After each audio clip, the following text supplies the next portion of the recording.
Olá, irmão! Saúdo cada um de vocês com a graça e a paz do nosso Senhor Jesus Cristo, amém?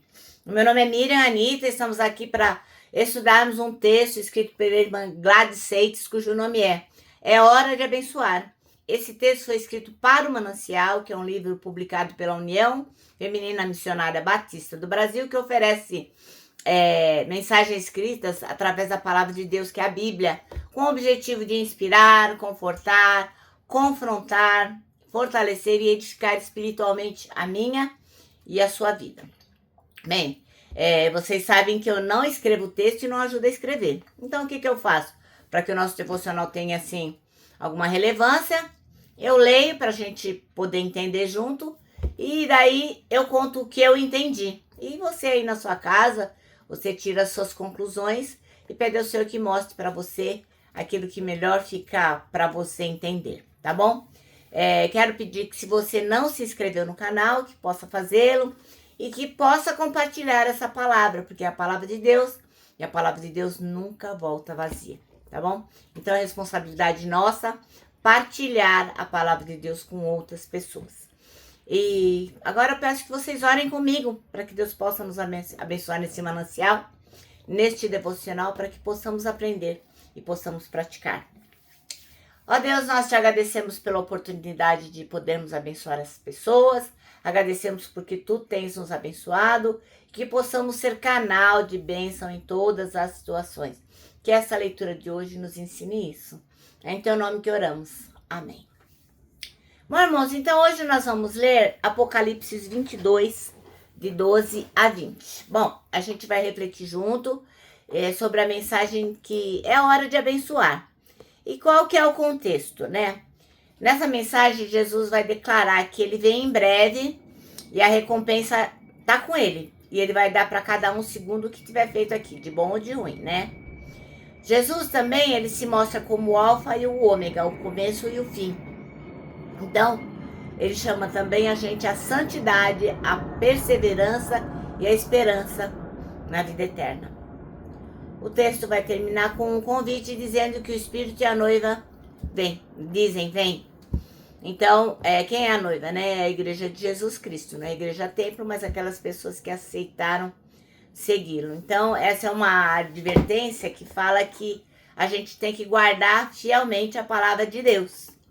E por final tem uma promessa que Jesus fala que certamente ele vai chegar em breve. E qual é a mensagem principal deste texto? Bom, esse texto vai lembrar a gente que é tempo de preparar o coração. Jesus vem com recompensa e as nossas obras vão refletir o quê? A nossa fé, aquilo que a gente crê. Então é tempo de abençoar. Quem vive em Cristo é chamado a ser canal de bênção, espalhando graça, perdão, amor, fazendo o melhor possível para o outro. É tempo também de esperança.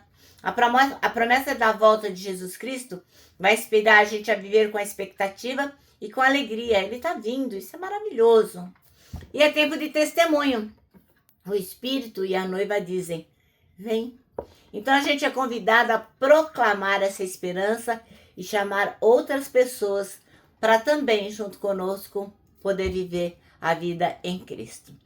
E qual que é a aplicação prática disso tudo? Primeiro, que nós temos que abençoar as pessoas com palavras, falar coisas importantes, falar vida, esperança, encorajamento. Temos que abençoar as pessoas também com atitudes, não é só falar, né? Porque só falar não adianta nada. Então a gente tem que praticar a bondade, a justiça, a misericórdia. Temos que abençoar as pessoas também com oração, interceder pela família, pelos amigos e até por pessoas que a gente não conhece, né? Tem tanta gente que sofre por aí, tantos irmãos, tanto sofrimento, a gente pode orar por essas pessoas também. E também temos que abençoar com fé, viver de forma que os outros vejam Jesus Cristo na nossa vida, vejam Jesus em nós. Então, moral da história, esse texto aí, Apocalipse 22, de 12 a 20, vai nos lembrar que o tempo é desse tamanhozinho, assim, ó, bem curto. Cristo está chegando, ó, tá ouvindo os passos dele? Ele está chegando em breve. Então, enquanto a gente aguarda, a nossa missão é o quê? Abençoar. Porque cada gesto de amor é um reflexo da eternidade que já começou na gente. Tá bem? Então vamos ler Apocalipse 22, de 12 a 20. E diz assim, ó, Jesus falando: E eis que cedo venho, e o meu galardão está comigo para dar a cada um segundo a sua obra. Eu sou o alfa e o ômega, o princípio, o fim, o primeiro e o derradeiro. Bem-aventurados aqueles que guardam os meus mandamentos, para que tenham direito à árvore da vida e possam entrar na cidade pelas portas. Mas ficarão de fora os cães, os feiticeiros, e os fornicadores, e os homicidas, e os idólatras, e qualquer que ame e comete mentira. Eu, Jesus, enviei o meu anjo para vos testificar essas coisas na igreja. Eu sou a raiz e a geração de Davi, a resplendente estrela da manhã. E o Espírito e a esposa dizem: vem. E quem ouve, diga: vem.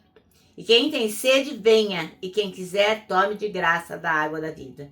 Porque eu testifico a todo aquele que ouvir as palavras da profecia deste livro que, se alguém acrescentar a estas coisas, Deus fará vir sobre ele pragas que estão escritas neste livro.